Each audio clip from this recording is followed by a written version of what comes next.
Hello, everyone. Thank you so much for joining me today. I am Dr. Sheila Craig Whiteman, Doctor of Physical Therapy and Health Coach, and I am welcoming you to Living Well with Dr. Sheila, the show that teaches you and educates you on all things to live your best life mentally, spiritually, and physically.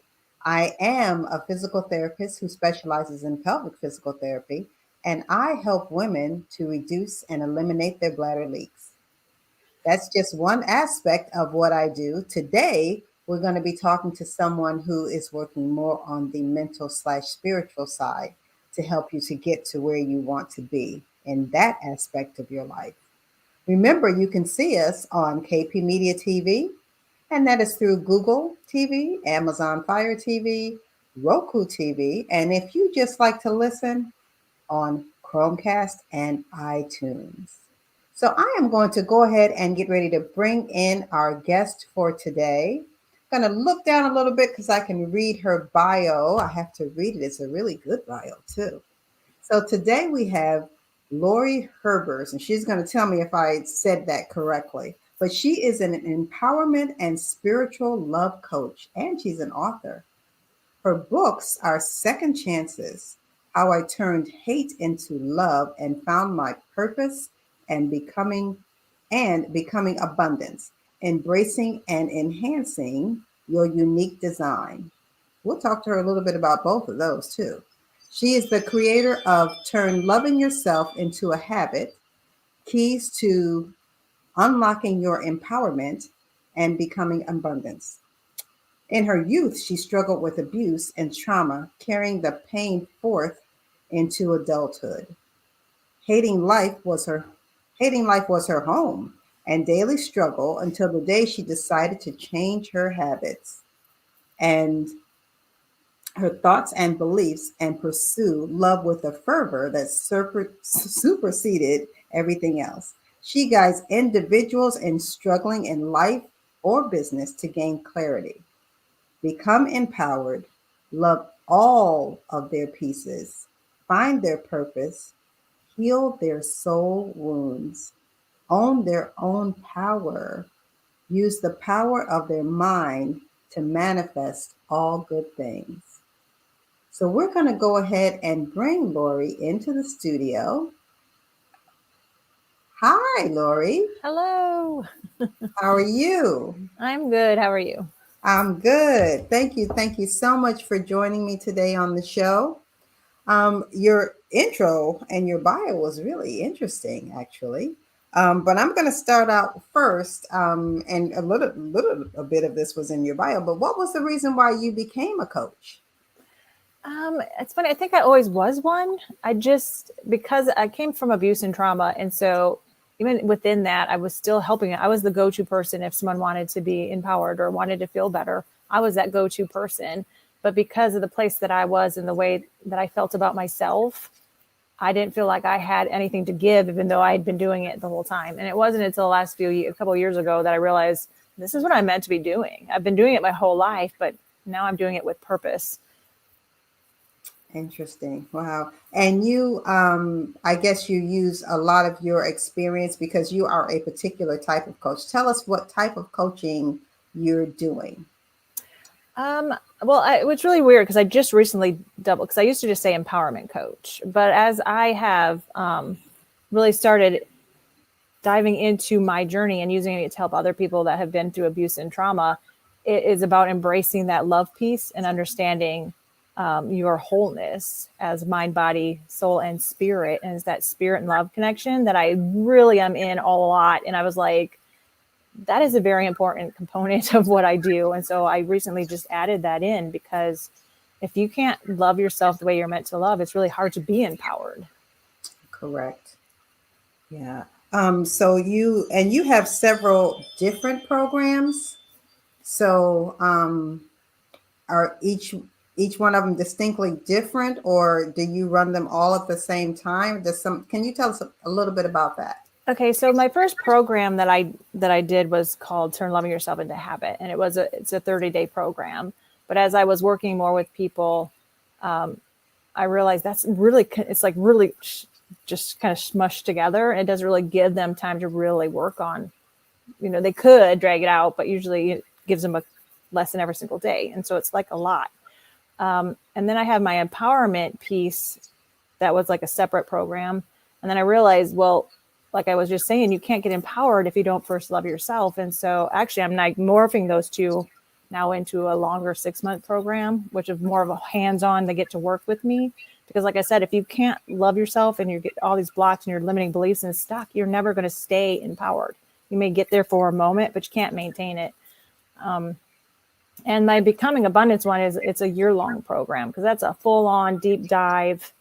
I want to get clear of all the abuse, the trauma, or whatever it is I'm carrying, the limiting the beliefs, the blocks, and really learn to love yourself. And the reason I make it a year is because if you do come from a background like mine, it was I had to be very full-on committed to working on myself. And it took me a good year to really find that fullness of love that I really want everyone to know exists and that you can have that and live there. So, yeah. It's kind of morphed and shift as I've worked through with people. Yeah. So that's kind of where the idea of becoming abundant or becoming abundance came from, is from this journey of you doing the program and realizing that people needed more. Yes, it is. Okay. Okay. And what if someone doesn't know what their purpose is? Yeah, and I find that a lot. And actually, I'm doing a challenge this week on empowering yourself. And one of those things that I'm telling about is the fact that if you don't know yourself, then of course you're not going to know your purpose. Like for all those years, my purpose was kind of following me, but I was not cognizant of it because of my self-worth, because I didn't love myself and I didn't know myself. And honestly, depending on what kind of gifts, because we all have our gifts, if you're not embracing your gift, then you're pushing away your purpose. Because I did that. I shoved my gifts away because people would tell me I was crazy when I was younger. And it wasn't until I got older that I was like, I don't care what you think of me. This is an important piece and I need to embrace it and accept who I am. So sometimes if you're not sure what your purpose is, then I'm going to have you ask yourself, how well do you love yourself? If you have a percentage, how much do you love yourself? 50%, 10%, where are you at on that spectrum? Because that's going to tell you why you're not finding it, because your purpose is you. It's a piece of you. So if you don't know yourself, how could you possibly know what it is?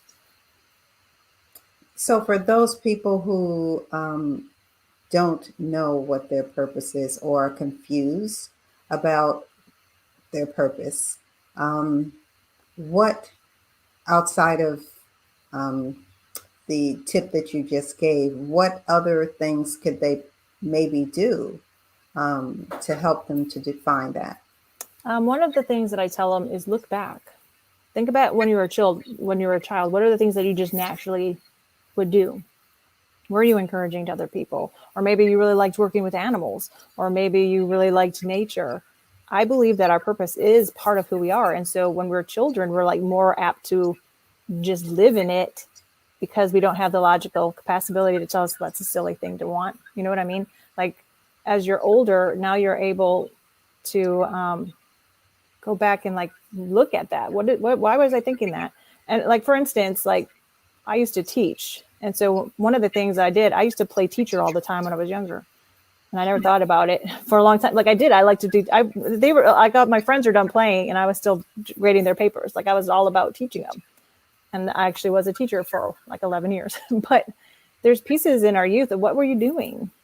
Look back, go back and take a nice inventory of what you like to do and what made you feel good and what makes you feel alive. And another thing that I've also done is sometimes if you're not quite sure, you think this is it, but you're not. I just kind of fell into this once. It was during one of my coaching certifications, and they were talking about our soul. And I was doing some exercise, and I just remember thinking, what if I could never help? Like if someone told me I would never help anyone, I could never help anyone heal their soul wounds or, work out of it felt like someone ripped my soul in half. So if you find something and someone tells you can't do it and it just hurts you and it pains you, it is probably your purpose, because it's so much a part of your soul that your soul actually hurts when it's told you can't have it. If that, you know what I'm saying? Does that make sense? It makes a lot of sense, actually. That's really good. And that's something that anybody can do. Not Hmm. saying that that would make you actually find your purpose, because sometimes it takes a lot of soul searching. But Right. I do like the fact that you explained it very simply, as something that the average person can do in order to figure out what their passion is. Hmm. So you taught for 11 years before you did this? Yeah. And it's like I said, it was still, I felt like it was a part of my path, because it was helping me to understand, because I was very shy growing up, of course, because I was abused. I tried to hide. I always tried to hide. And so as a teacher, you can't hide. You're running the classroom. I think it was just a way, and that's another thing. Look back and see, how does that actually, what was it doing for me? So for me, it taught me how to stand in front of people and talk. So I'm not at all shy. I come like I am. It doesn't matter. I just am who I am. Because as a teacher, you can't hide yourself. Those kids know more than you think. They pick up on everything. Right. And so it also, not only that, but I was told I was stupid growing up.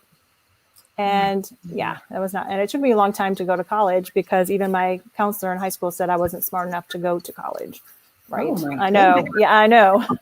But it didn't phase me back then, because I was so used to being told I was stupid. I was like, oh, okay, well, that makes sense, because yeah, I'm dumb. So it took me years to go to college.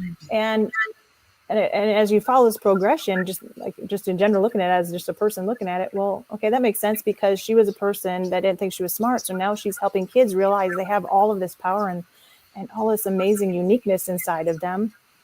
They just need someone to help them tap into it.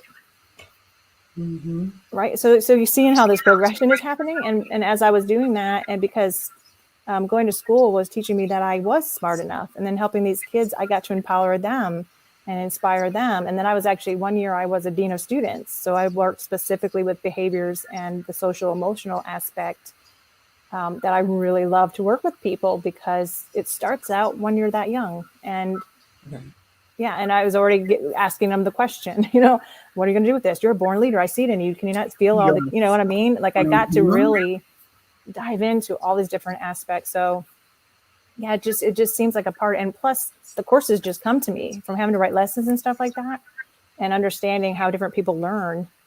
I like to try to implement, those that are auditory learners or hands-on learners. And I try to implement all the different things. So that's why I always tell people, look back and just see. Sometimes it seems totally disconnected, but when you really look at it, it really is a connection of how I got here. Yeah. So you must have enjoyed teaching. You did it for 11 years, which is a good amount of time. Then what made you transition from that purpose to this one? A calling. And it was not I heard it and was like, yeah, okay. No, it was like a long one. Cause I remember it was back in like 2010, I think, when I was being told I'm a very godly person, I guess you could say. And I heard God tell me, you're gonna write this book. And I was like, I don't know. I don't think Mhm. so. And it was to the point so much that when I wasn't doing it, my daughter was on like 8 at the time, and she'd walk out and be like, Mom, are you writing your book? And I'd be like, no. So it took me a while to step into that, because all the fears of thinking like, I have to have this job to pay all my bills, so I can't leave it. Right. And I really feel like when we're meant to move on, it just gets, so it wasn't making me happy anymore. So Yeah. yeah, Well, you were the dean, so you work with several different grade levels, but was this high school or grade school? that was middle school actually. Middle So school. like 11 to 14-year-olds. I love it. Yeah. Depending on what part of the country you grow up in, there's a middle school. Yeah. Because some of them go from kindergarten to 8, and then you go from 9 to 12 or Yeah. whatever, and then you go to college. So yeah, it's so depending. So and you might have almost answered this question too, because the second part of that question was, how do people know their gifts? How do you know your gifts? Again, that's getting to know yourself. And there is, depending on what kind of gifts, because like you have the faith-based gifts, and then you have other people that, they take the God out of it and just look at it from a different perspective. But they do have a lot of online. You can just Google online spiritual gifts test, and they've got free ones on there. And so I always recommend that if you're going to do that, try to find at least 3 and then compare and see which ones are really up high. But again, I think that your gifts you're already using. If you can peer back into your childhood, you are already using them, because you don't know how to not when you're that little, because you're just full love and energy and inspiration and believing in all these magical things. Mm-hmm. So Right. if you can, look back and just see what you were doing back then. And sometimes we do forget, but I truly believe every moment in your life is in your subconscious. And if you dig hard enough, you're going to find it. Mm-hmm. Agreed. Yeah. How did you, were you able to break free from your abuse and your traumatic childhood and past? It was a very conscious choice every day, sometimes multiple times, to really focus in on my thought patterns and ask myself, well, like, why do I feel that way? Or what is this, because we have triggers and personas and all these things that if we're not paying attention to them, it just seems like an everyday occurrence. And this is what's supposed to happen. And I'm supposed to get angry at that, or that always triggers me. But you don't stop and ask yourself, why is that bothering me so much? When that person said that to me, why do I feel so bad? Or why do I get so offended? Or why do I want to run away? It's because I took the time to start asking myself, why? Mm-hmm. And plus I took courses and I got coaches, and then I worked my way into certification. So I guess it's a choice of deciding if you want to stay where you are or do you really want to grow. And I've said, like, I spent probably a good 9 years on my own, just journaling with God and stuff like that. And I believe I could have probably still got where I am by myself, but it would have taken a really long time, because we sometimes, since we're right in the middle of it, it's hard of us to see what's actually happening. We don't see that connection that a coach or a counselor could see or recognize. So I Mm-hmm. think it's because I was so all in that I threw money in. I did all the work. I did more than the work. Right. I literally, I even set alarm. I set an alarm to go off every hour to ask myself, am I in my head space or heart space? Where am I at right now? Because I wanted love that much that I was all in. I did all the things and all the work and all of the questions and I cried and I sorted and I healed very slowly. I went back to those memories and forgave whoever was in the memory, and forgave myself for for taking it with me and filling that memory up with love. And usually I would embrace whatever my younger self was, however old I was, and I'd give them what I needed in that moment. If I wasn't seen, if I wasn't heard, I would say, I see you, I hear you, you're loved, you didn't deserve this. I would just fill myself up with what I was missing to heal that wound from that memory. So yeah, it was a lot of work. It really was, but it's so worth it. How long did it take you?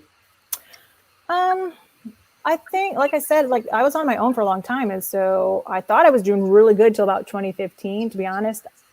I thought I was. And then I had a friend that just decided we weren't friends anymore. And we were like best friends for a decade. And she wouldn't talk to me and I didn't know what was going on. And it just made me crumble.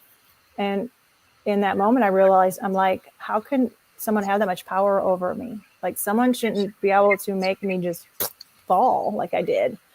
And that's when I really sought the coaching. And so once I got coaching, I would say probably like a year of solid, but like I said, I had decades of it carrying. So I think it's dependent too on how much you need to unravel. Mm-hmm. So you went, and I always just ask questions just No, you're because fine. I can hear my audience saying things in my ear, basically. Um, so you did a coach instead of a therapist or a counselor. Is that, I did try therapy and I did try counseling, and not saying that this is everyone, but it seemed like every time I'd go somewhere, they just wanted to put me on an antidepressant. And for me, and I had tried antidepressants, but I always felt like I didn't feel anything. Like I'm like, oh, I could get hit by a bus and be like, oh, that's okay. It just like blocked my ability to really feel. And I really needed to feel to get through all of that. I felt like it was keeping me from engaging in what I needed to understand about myself. Or why do I feel that way? Because I couldn't feel anything. And so I did try that route, and it was really weird because I just accidentally came across the course. I was just one of those videos, and I remember it was on my birthday, and I was scrolling through, and I was already depressed. I didn't even want to get out of bed, and it was just this video where she was like, "Who says you're not worthy? We're all born worthy." And it was just like the right moment that I was like, "Yeah, wait a minute, we're all worthy. Why do I feel like this?" And that's kind of what got me to a course, which then was so weird because I feel like when we're meant to learn and grow, everything will start falling in place. Because I started taking that course, and I was sitting there thinking, man, I wonder how you get to be a coach, because that's really feeling like something I should do. And the next day I got an email saying, hey, how would you like to get the certification in coaching? I was like, what? Wow. So yeah, I feel like when you really are ready and open to start stepping in and learning and growing, it will appear. And it just like fell right into place. And yeah. And just out of the blue, you just happen to see someone who could help. Yeah. Wow. What is that saying? When you're ready to grow, the mentor will come, or something like that. I don't remember how that goes, but when it's your time, God puts it in your place. Yeah, something like that. Yeah. Not the same thing, but it really is kind of. It is, yeah. It's the same thing. So yeah, wow. That's it. Now that's a really interesting story. That's good, especially for any listeners that are listening who do have issues with depression or not feeling worthy. There's a lot of people, actually a lot of people, who have this issue and don't know where to go. Right. Or don't want to do counseling or can't afford it. Yeah. Yeah, whatever.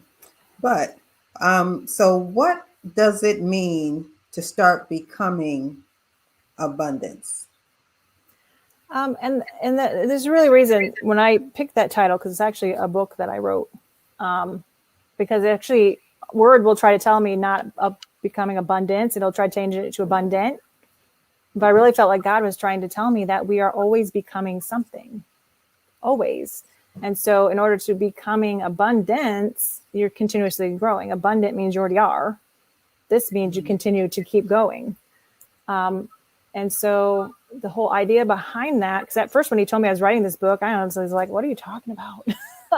I don't know what you mean. And he's probably up there going, yes, you do. You're just not thinking it through. But it's that trust in him that I just started writing it without knowing what it was. He said, it's coming. I just started typing one day and was like, okay, I think this is what we're doing.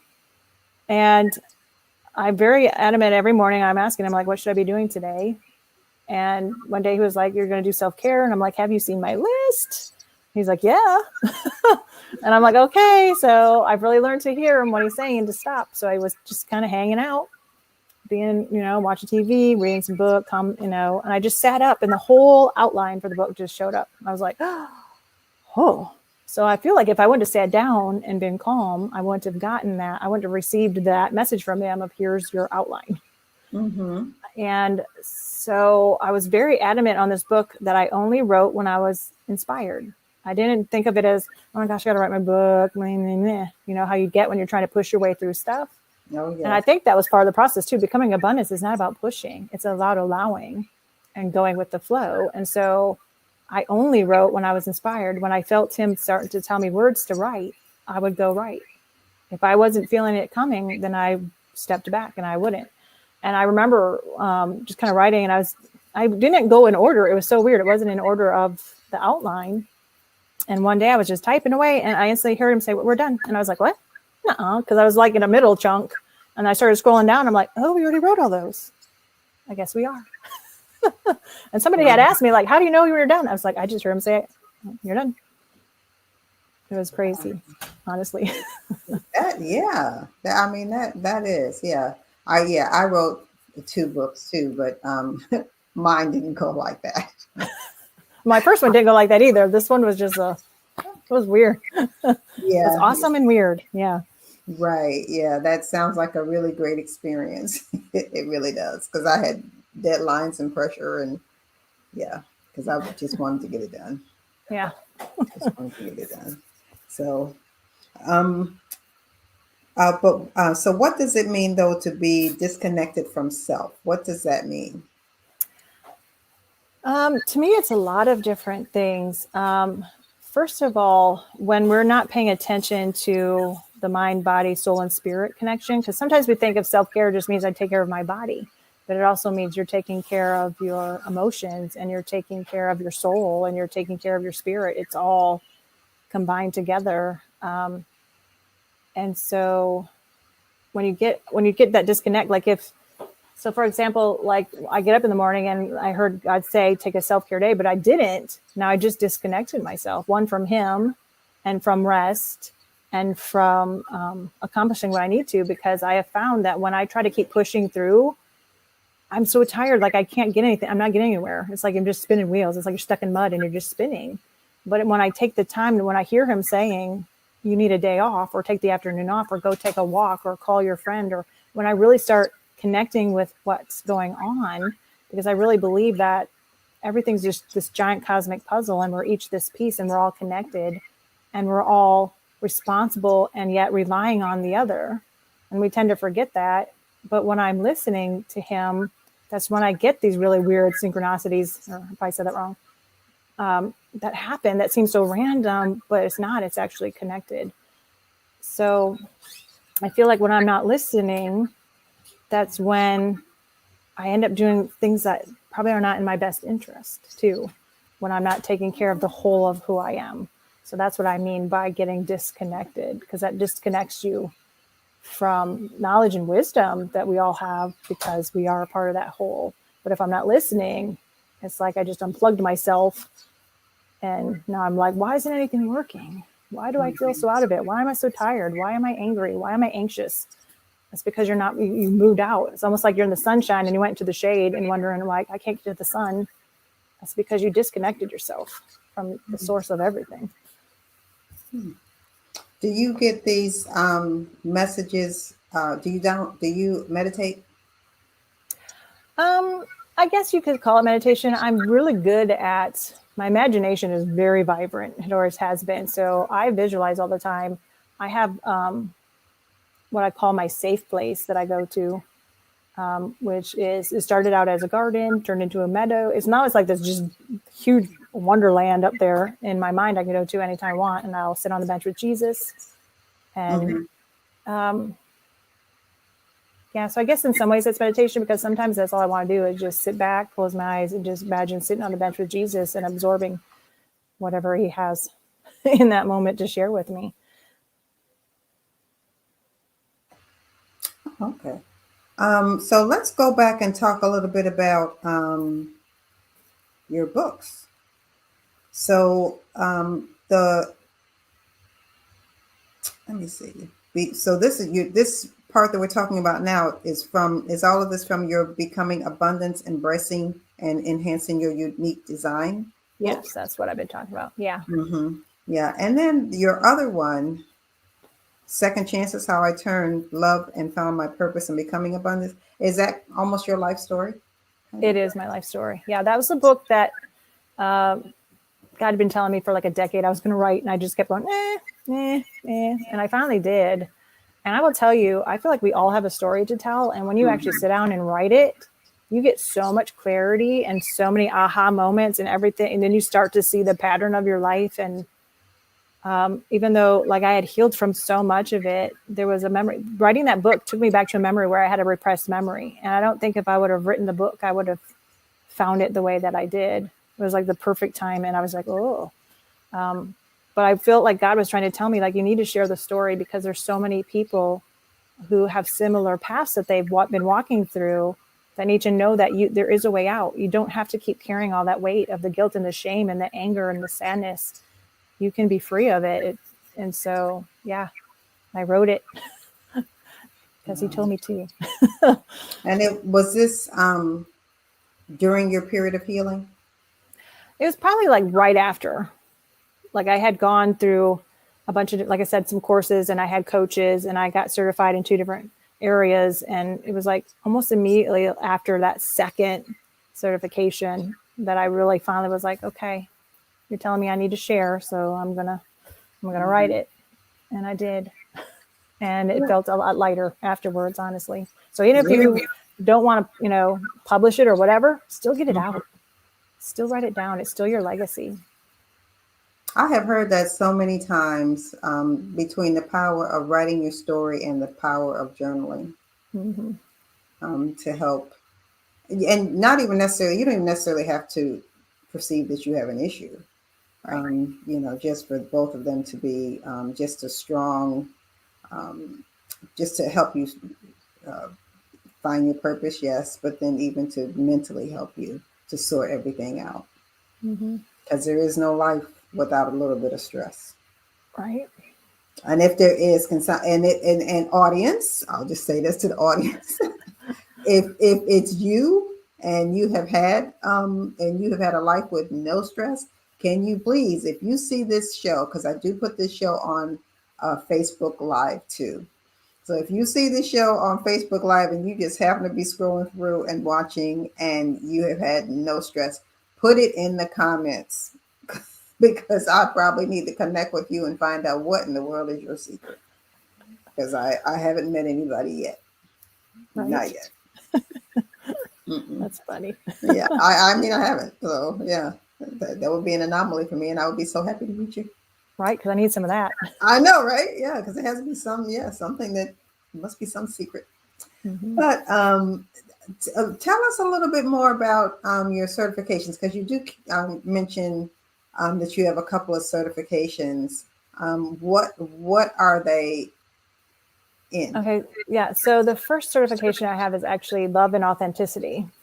So, yeah, which was perfect because that's what I needed to understand. I needed to love myself and be authentically me, which I think is also part of what inspired the whole Becoming Abundance, because that is about your uniqueness. We're all very unique. We all have our place. And then I really feel like the second one was a whole healing. So it has to do with energy work and your gifts. And now that I'm sitting here thinking about it, I'm like, it makes perfect sense, because I had shoved my gifts away for so long because people were telling me I was crazy that I never really embraced them. And this was a reminder of how amazing we are when we step into our gifts, because we have them for a reason and a purpose. And if we're not using them, that immediately disconnects us from God, from empowerment, from all of the things that we're supposed to be doing. And so that I think the combination too, just like clicked into place. Like I said, how that thing just kind of clicked right into place. Not only did I need it, but it helped me to empower more people, because now not only did I have to use it on myself, but I was taught how to help other people through the exact same things that I went through. So, yeah. And how long have you been coaching? About a year. About a year. I mean, like on purpose, I say a year, because I've been doing it, my whole life without thinking that, this could be something that I do. So about a year. Oh, wow. Do you love it? I do. Because even when I'm tired, so that's the thing, like a lot of people, like normally, like when teaching, when I'm tired, I'm like, I'm done. But what's amazing about coaching is because it's not coming from me. I connect into that love of, that fullness of love, and I just let it flow through me. I do. And it actually works better when I am tired, because my head's not getting in my way of going, what? Are you sure you want to say that? It just flows right out. And so that's what I love about it. It inspires me. Sometimes the words come out. I'll tell people, like, I don't even know. I'm surprised sometimes by the stuff that comes out of my mouth, because it comes straight from God. And I'm like, oh, that was good. Hold on. Write that down. I needed to hear that too, because he's speaking to me sometimes just as much as whoever I'm talking to. And so that's that connection I'm talking about. When we're connected like that, all that wisdom just flows right through. And so, yeah, I love it. Wow. So how, you said your program, because you guide individuals struggling in life to gain clarity and become empowered. So you can, how long is that program? I'm hesitating on the words because I know that you can have an 8-week program, and 8 weeks doesn't mean that you're done. Right. So that's why I'm kind of struggling on the words, because I know, even, for me, I have an 8-week program, but in 8 weeks, you still might need to continue the work. And I think that's kind of how mine kind of came about, because my first one was like a 30-day. And then I realized, I'm like, that's so much information. And yes, that may give you the information, but then you're not really sure, now what do I do with it? I have it, but now I'm not sure what to do with it, which then kind of morphed into the whole empowerment piece, which was more of a hands-on. So that's why I kind of call that one a course and this one a program, because you get, meet as a group once a week and you get my attention. I'm there because even between my 2 certifications, the gap in the middle of them, yes, I had grown so much, but then I also felt like I need something yet. I still feel like I wish I had someone to talk to and say, wait a minute, I'm kind of stuck here, which is what inspired me to make it more hands-on so that they can keep growing through it. And if they get stuck, they're not stuck, because they get to meet with me every single week and go, wait a minute. Okay. I love the lesson, but now, how do I use that? Or how do I tweak it for me? Because it's like, I tell people, like, the way we do things is not the same. So I could say, do this 1, 2, 3, 4, 5, but you only need 1 and 2, but someone else might need 3, 4, and 5. It's all depending on you and how you are. And that's why I'm so adamant about how you need to know yourself. What are your habits? What are your triggers? What's your go-to emotion when something happens, and why do you get that emotion? So yeah, it's really hard to put a time frame, because sometimes I'll do just one-on-one. I do offer one-on-one too. And they may, get a 12-week package and then be like, I need 12 more. Mm-hmm. So it's all dependent on the person. So yeah, it's really hard. And I think that's why I'm kind of offering 3 different sizes, because it's not one size fits all. Like for me, if I would have picked up a program, it would have been a year, because I really had so much to get through. And like I said, sometimes it's hard, even though I have my gifts, sometimes I get tangled up in my own gifts. And I would legit get this really bad migraine right here when I got blocked, because it was really hard to get my own, what's the word, breakthrough. Like I needed someone to kind of pick at it a little bit, because I would get stuck. So yeah, I think that's really why I added that as a program per se, so they get attention every single week instead of just the lessons. Mm-hmm. And what type of coach are you? If that makes sense. Because, and you know why I asked that question is because, I interview a lot of coaches. As a matter of fact, I interview a lot of coaches and everybody's different. Everybody's very different. And people who know me will say, well, what kind of coach is that? And I'm like, well, they talked about empowerment, so I'm going to say an empowerment coach, but I didn't know if there was a specific heading that coaches go under. If you understand that question, because I know it was kind of and that is tricky, because like I said, for me, I didn't feel like life coach was like the right wording for me, and so I kind of picked empowerment, because that's what I've been doing my whole life, was empowering people to step into who they are. And then now that I've understand more about what I am and the way that I work and the way that God talks through me, that's why I added the spiritual love piece, because He is all love. And that knowledge that comes from Him through me is, why I added the spiritual love piece to it. So that's why it's empowerment and spiritual love coach. And it's really funny, because I had a friend of mine that I've been working with for a while, and I've known her actually since she was in high school. And she made this comment the other day. She was like, oh my gosh, I just realized, sometimes why I don't ever specify Christian per se is because she's like, God is love. So if you're just teaching them how to love themselves, then they're already stepping into that fullness already. You don't have to even, she was just like, oh my gosh, I just understood this all. She was just like, so excited. I'm like, I get it already, because love isn't everything. God's in everything, and God is love. And if you're talking about love, then whether they believe in Him or not, they're now stepping in to Him. Right. Because people's version of God can sometimes be different. Exactly. But the love doesn't ever change. The love is there. Yeah. Yeah. So, and wait a minute. So you're an empowerment. Yeah, so now I'm trying to get to the answer to the question. So empowerment, love, and you said something else. Well, empowerment and spiritual love. Empowerment and spiritual love coach. Yes. Okay. All right. Because if someone asks me, then at least I can tell them. I know. I can exactly say, okay, this person is a blank, blank, blank, and yes. So then I can answer the question. Right. Yeah. Wow. And for people who struggle in business, because that was in your bio too. So are you helping them as they struggle in business by helping them personally to get back on track? Well, because everything comes from you. So if you have issues with self-worth, that's going to show up in your business. If you have, and like I had a couple people just recently because they're don't want to be seen online, like they're afraid to be authentic. That's going to show up in your business. So if you have a problem standing up and speaking or coming as you are instead of, because you know how sometimes when you meet certain people and you act a different way, Mm-hmm. you shouldn't. If you're authentic, you are the same all of the time. So it will show up in your business, and it can show up differently with different customers, because if you're acting differently between the different clientele, and if you happen to run into two at the same time, they're going to be like, whoa, who's this person? Because you've been coming up to me like this, but you're showing up like this, and I'm very confused. So everything you are and how you know yourself, and again, even your personas and triggers will show up in your business. It all comes back down to who you are and what you're trying to do and what you're trying to achieve. Plus, in your business, if you're not sure where you're going, that's also a reflection of your inner.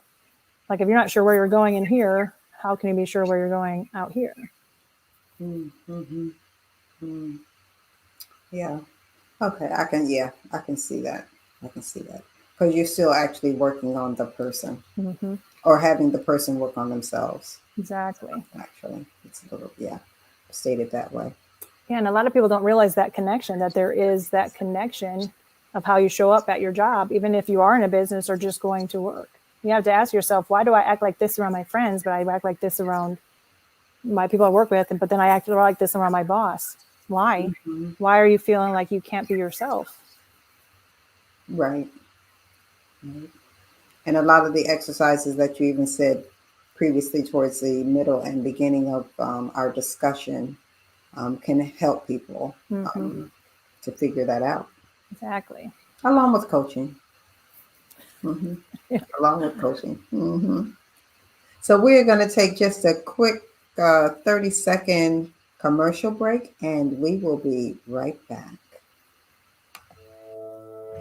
Do you suffer from bladder leaks? If you have ever leaked a little when you call for exercise, help is available.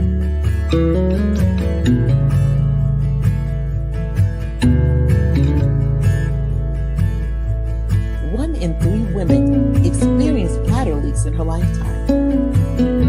For a free consultation, visit our website, thepelviccoach.com. And that is what I do. So that is my mission in life, is to help women to reduce and eliminate bladder leaks. Even though many of us do not want to talk about it, it is a big problem and it exists. So for those of you who are thinking about getting help, because it's not something that is inevitable as you age, and it also is not something that there is no help for. So you can certainly contact me if this is you. You can contact me. Go to my website, thepelviccoach.com, and that is me. And you can look at it and find whatever information you might need. But for right now, we're going to get back to our guest, Laurie, and we're having a great discussion on empowerment, healing, finding who you are. So I'm going to ask you, Laurie, so what are maybe 2 or 3 tips? I'm going to say three tips that you can give our listeners to help them to find um, abundance, because that's really been a lot of our topic today. Okay. The first thing I would have you think every day about, what kind of seeds am I planting and what is it that I want to get? Because sometimes we don't think about how our choices cause a ripple effect. And manifesting is all about basically, what am I believing today that's going to show up tomorrow? So always start pondering like, okay, what do I want tomorrow? Like I want to be healthy and exercising and stuff like that. But today I'm only sitting on my couch watching Netflix. Well, guess what you're going to be doing tomorrow? You just planted the seed of, well, I'm watching some more Netflix tomorrow. So start paying attention to what am I doing today that I want to see tomorrow is a great way to start. And another tip I would say is pay attention to your thought patterns and your feelings and your emotions, because where your emotions go, energy flows, and that's how manifesting works. So if you're feeling the emotion, I'll use me for an example. So for all those years I felt really unworthy. I kept manifesting things that kept me in that state of unworthiness. So you have to really pay attention to your emotional response to different things, because it's going to show up again. And that's another tip. Okay, so you are exactly where you're meant to be. So sometimes we feel like, oh, I should be way over here. I should be miles down the road. Well, if you were meant to be there, you would already be there. So I think that's another thing that puts us in that place of lack or wanting or fear, is I'm never going to get there. But you're exactly where you need to be right now. And if you're listening to this right now, then you're meant to be listening to this right now. There's something you're meant to hear. So you need to start asking yourself, what is it that I'm meant to hear in this moment that's important to me that I can now use to catapult myself towards what I'm wanting? So you're exactly where you need to be. Just got to be cognizant of what's going on around you. And you can't do that if you're busy, busy, busy, busy all the time. You're going to miss all kinds of signs. Yeah. Those are three good tips, as a matter of fact. What if you have, I guess it's easier said than done, but so if you have negative thoughts, okay, or if you have negative emotions, what do you do? Each time they come up, you Ask tell yourself, yourself, yeah, what is this? Why do I feel like this? And actually, I think we were talking about this before we got on here. Like when I wake up in the morning and I'm already feeling myself saying, I'm tired, I could just sit there and whine all day about how tired I am and just keep pushing through my day. Or I have learned to stop and go, okay, why am I tired? Am I really tired, or is something else bothering me? Like, what is this coming from? What? And it gets easier the more you know yourself and you know your triggers and you know your responses to understand. And what, for me, I finally realized that when I wake up and I'm already hearing the thought of I'm so tired, means I'm not doing enough self-care. I'm not taking care of myself. I'm trying to be busy, busy, busy, busy, and I'm missing things. So it's time to slow down and take care of myself. mm-hmm. Yeah, self-care is so important. I don't think either one of us can stress enough how important it is. For real, really. So that being said, let's see, what else can we finish up our conversation with? We do have a few minutes left, so we can finish up with a couple more thoughts. If you have anything that you have left off the table that you think would help the listeners in order to find that abundance in life. What just popped into my head is, okay, so picturing the giant cosmic puzzle and like zoning in on your piece. And what I've really found is when we feel like we have imperfections, or we did something we don't like, or we wish we would have said this when we said that our puzzle piece, like I imagine our piece shrinking. So now it's not fitting in its space. We're not being our whole self. And so therefore we shrink, and that disconnects us from everything around us. So usually what that tells me is when you start shrinking, is those are the moments that instead of pushing away, you need to embrace. So all those things that you think are imperfections that you're shrinking away from, and why you don't want to be seen, and sometimes like around your boss, or, you know, you don't want to act yourself around these parents because they're smarter than you, or whatever imperfection you think you have. The thing is, those imperfections are just misperceptions. You're not seeing yourself clearly. So when you start seeing yourself clearly, it's like your piece then embraces all that you are, and your brilliance comes from within, and you shine, and now you're just connected back into place, and then everything will align and you won't feel so disconnected. So in those moments of disconnection, try to picture that puzzle piece that you're shrinking in, and now you're not even fitting in your own space because you shrink away. So embrace all that you are. so that you can be your fullness, be your brilliant self, and shine. Because all those pieces that you're touching, they need you to be touching them. They need you. You are needed. You matter. You are important.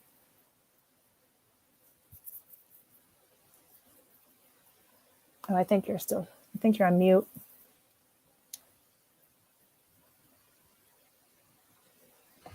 I did. I put myself on mute because I heard a little bit of background noise. Sorry about that. No, I was getting ready to say that is a good mantra. You matter. You're important. Like to even put that in your mind, especially when you have those negative thoughts and you're feeling unworthy. Mm-hmm. That's a really good mantra to have. Well, we have gotten so much great information from Laurie today. I'm going to put up her information just in case you want to look at her website or contact her. We always like to have contact information up for our guests because they were kind enough to come and spend time to give all of us a little bit of insight into knowledge that will help us to live well. So that being said, let's see. How do they get your books, Laurie? You can get them on Amazon. I think Barnes and Noble. I'm trying to think of all the places. Yeah, but I think Amazon's my main place people go to. And my Becoming Abundance one, if you're looking for it, hasn't quite launched. There's some technical difficulties, but it's coming soon. It's coming soon. Mm-hmm, Hopefully very soon. Yeah. Okay. All right. Well, they can keep an ear and an eye out for that one as that one gets ready to come out. Well, I would like to thank you so much for joining me today. Thank you. You have given us a wealth of information, and I really believe that this topic will touch someone and will help someone. There are a lot of people who just have the same issues that you had,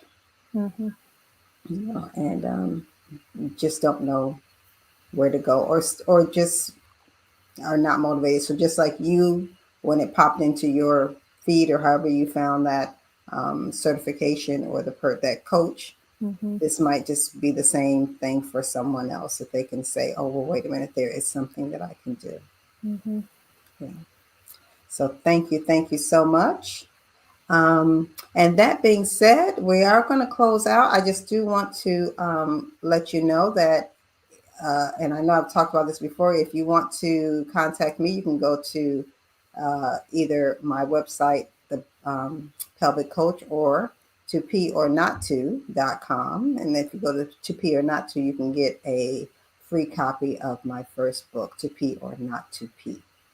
So we are going to go ahead and close out from here. Audience, I appreciate you. Thank you so much for joining Laurie and I will see you again next week. Take care.